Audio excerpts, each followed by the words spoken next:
মার্কিন president Donald ট্রাম্পের উপস্থিতিতে শান্ত সন্ধ্যায় চলছিল নৈশভোজের জমকালো আয়োজন। উপস্থিত ছিলেন তারকা থেকে শুরু করে গণমাধ্যম কর্মীরা।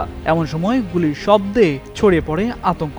তাৎক্ষণিকভাবে মার্কিন প্রেসিডেন্টকে সরিয়ে নেয় আইনশৃঙ্খলা বাহিনী। এর মধ্যে সেই পরিস্থিতি নিয়ে সামাজিক যোগাযোগ মাধ্যম ট্রুথ সোশ্যালে একটি পোস্ট করেন মার্কিন প্রেসিডেন্ট। সে পোস্টে ট্রাম্প লেখেন, ওয়াশিংটন ডিসিতে অদ্ভুত এক সন্ধ্যা গেল। সিক্রেট সার্ভিস ও আইনশৃঙ্খলা বাহিনী অসাধারণ কাজ করেছে। তারা দ্রুত সাহসিকতার সঙ্গে কাজ করেছে।